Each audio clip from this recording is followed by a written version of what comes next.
What's up everybody, welcome back to the channel. I'm Mickey Andrade and today we're in Sydney, Australia and we've got a very special car to show to you guys. This is our new car.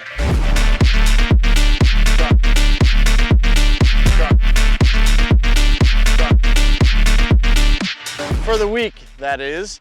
Our friend Joe from Cars from Japan actually allowed us to borrow his car for the next 7 days so that we could drive around Sydney and enjoy ourselves while we're here in town for GTR Festival. This is not just any Mitsubishi Lancer Evo, this is a Mitsubishi Lancer Evo MR wagon. Very few of these cars were made, none of them left Japan's shores during their production run. They've now started to leak out into other countries such as Australia and New Zealand. We still don't have these in the USA yet due to the 25-year rule.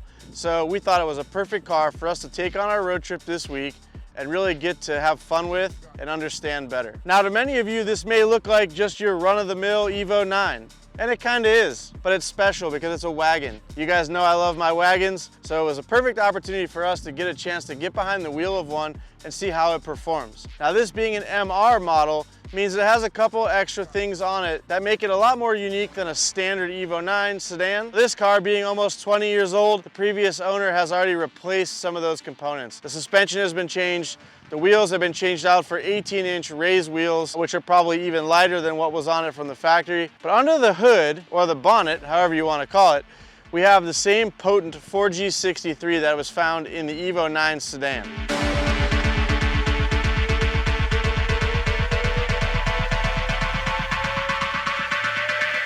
You've got your standard 4G63 turbocharged 4-cylinder engine. This one makes about 286 horsepower. The previous owner actually spent a little bit of time under here. They added an aftermarket turbo manifold. It looks like a stock turbo and it has a turbo back exhaust system to make it sound a little better.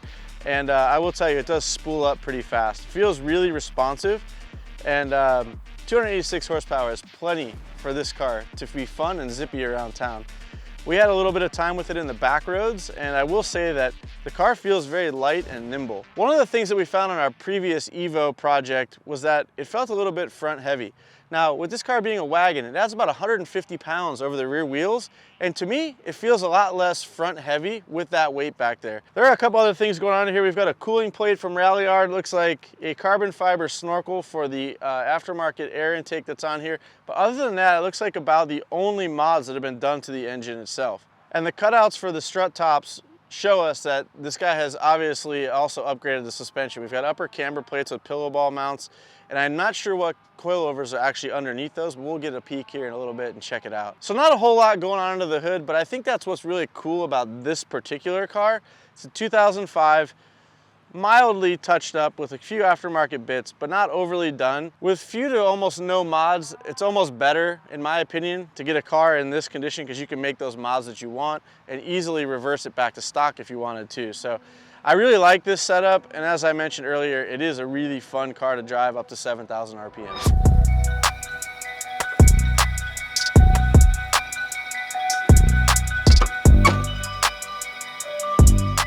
On the front area here, we've got basically a stock fascia.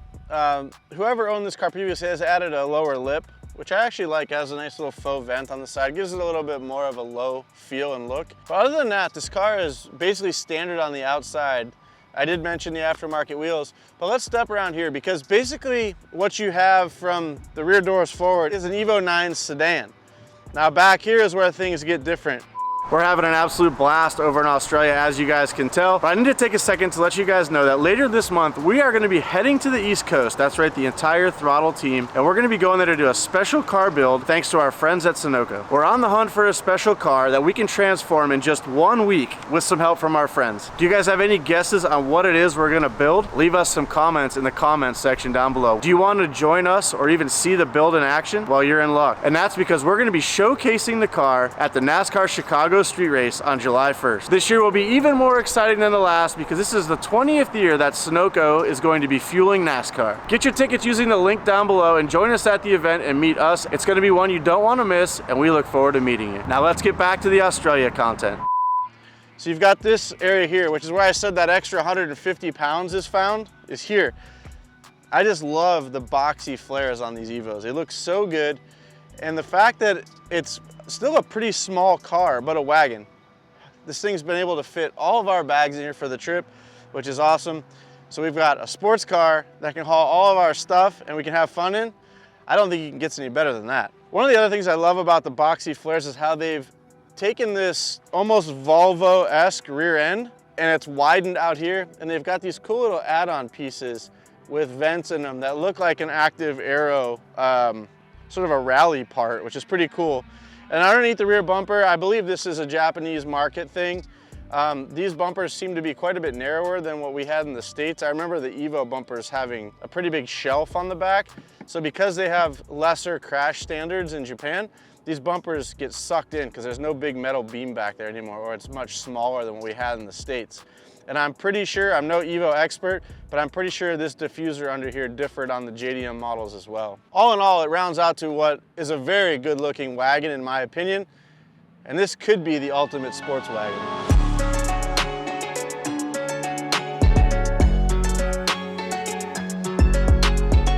So this car, as I mentioned previously, had lighter 18-inch wheels and different Bilstein suspension. As you can see, it comes packaged with this really nice, looks like basically chrome red MR badge. It makes it stand out from the other Evo wagons on the road. And as I also mentioned previously, this car has a turbo back exhaust system, which makes it look a lot more aggressive in the back. Now, one thing I thought that Mitsubishi did really well on this car, it's always kind of funky on wagons, especially the 260 RS Stasia wagon from Nissan. The wing tends to sometimes look out of place. Now, on this wagon here, I think they did a fantastic job just sort of sloping off the roofline, giving it that little bit of extra length and visual appeal. And it doesn't go much further past the rear bumper. I think it's absolutely perfect. I have seen some aftermarket wings that are a little more aggressive in this. They also look really good. But for an OE part, I think they did a great job here. Rounding out the exterior, as in typical Japanese fashion, this car has the over window visors. Apparently a lot of people in Japan smoke. They can vent the windows when it's raining or inclement weather outside and smoke inside the car, let the smoke out, or just get fresh air, whatever it is. I notice a lot of cars that I've bought from Japan and have seen imported have these, and a lot of them are made by the OEM manufacturer, which is really cool. These are stamped Mitsubishi. I know a couple of my Nissans have them as well, and they have Nissan badging on them. Let's step inside and check out the interior.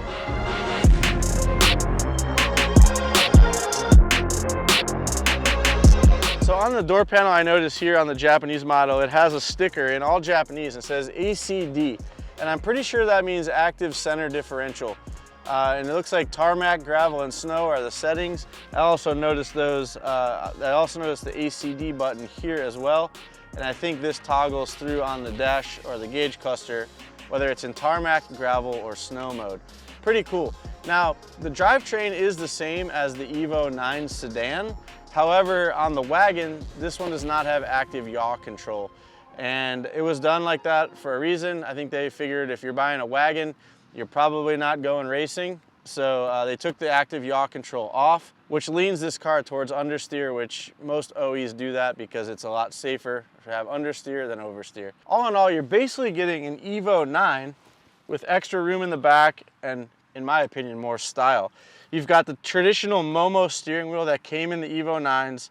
You've got the Recaro leather seats that came in the Evo 9s. And that carries on to the back seat as well. You've got leather and suede. This car in particular is in really good condition.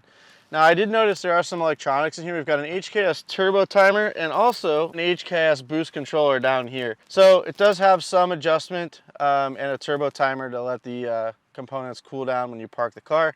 And then this particular owner has updated to a modern head unit, which has Apple CarPlay and those sorts of things, which has been really helpful for us getting around Australia, being our first time here. But yeah, basically this is an Evo 9 inside minus the yaw control. I love the gauge package on this. It says Spirit of Competition, has a Rally Art logo. It looks very special for basically a standard gauge cluster. Very cool. So let's check out what this does differently than an Evo 9 sedan. Not that you can't put bags in the trunk of an Evo 9 sedan, you just can't put this many.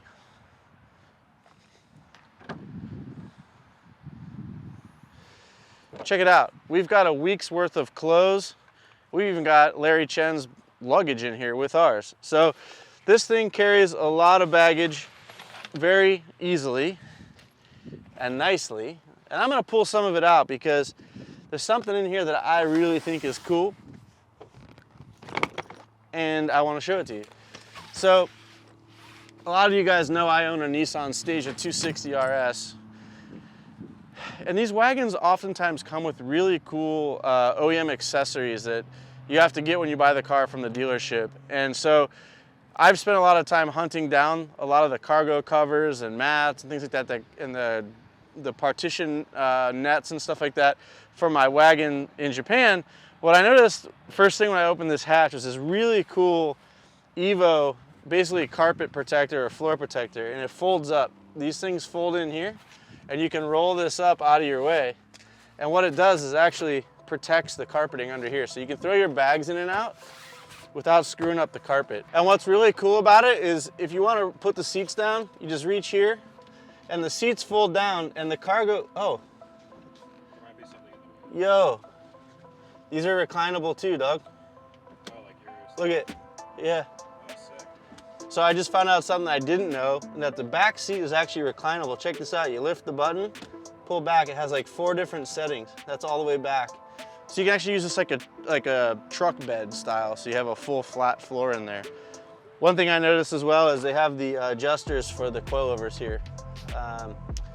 Still need to peek under there and take a look. Now before we hop in this car to go for a drive, I poked my head down here. This car actually has Öhlins DFV coilovers on it with dual adjustability, which is pretty rad, and that explains why it handled so well on our drive over here. It also has the Brembo brake package from the Evo 9, which you'd expect, as most of the componentry is shared with that Evo 9. So let's hop in and see how she does.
Slow down.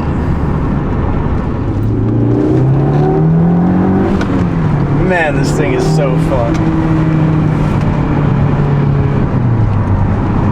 So as I mentioned previously, the Öhlins suspension on this is really dialed. I've had really good luck with Öhlins. I've got them on a couple of my Nissan cars, and they're very good. Very forgiving and very predictable, which is nice in a coilover, and also very tunable. The brakes feel really, really good on this. I know this is a 20-year-old car with 20-year-old OEM Brembos, but they do feel good. I don't know if it has a performance pad, but it does have vented rotors or slotted rotors, I noticed. Either way, the braking feels very confident and very balanced for this chassis. So far, this car is a lot of fun. I could see this being like a really, really good daily driver for someone that likes to have fun. You know, like go out in the evening and go to the twisties and have a little canyon run, or just have fun on the way to and from work. Just something that's a little more sporty and not your run-of-the-mill vehicle that you would buy to haul the kids or family or luggage, whatever. Like, you know, you'd buy like a minivan or something like that. This is a great alternative to that. Not quite as big as a 260 RS Stasia or some of the other wagons on the market that are considered sporty wagons, but I think this is probably the best handling of all of them.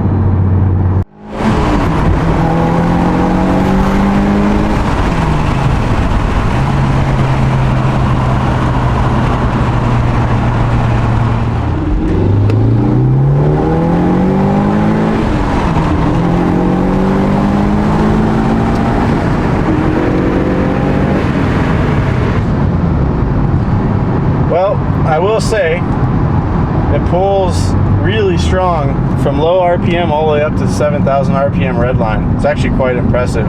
I know the Evo 8 suffered a little bit from being a little laggy, So it took a while for them to get up on the pipe and actually start ripping. This car is pretty responsive. And I don't know if that's because the previous owner has done the manifold and exhaust and everything. Maybe there's something done with the turbo that I'm unaware of. But this thing seems pretty peppy for what it is. Much better than I remember the Evo 8 being. And it likes to go up to 7,000 RPM. It's pulling all the way up there.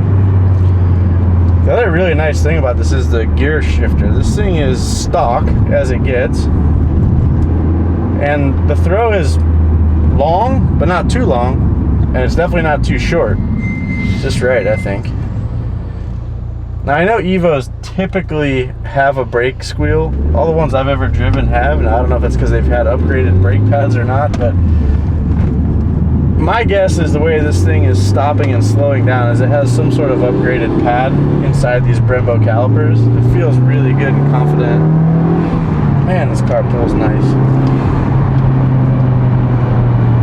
All right, well, I hope you guys enjoyed this special little segment on this special little Evo 9 MR wagon. I want to give a huge thank you to Joe at Cars from Japan for allowing us to use this car for 7 days and enjoy it while we're here in Sydney. Please leave us some comments down below. It's time for us to go enjoy this thing, so we'll see you in the next one.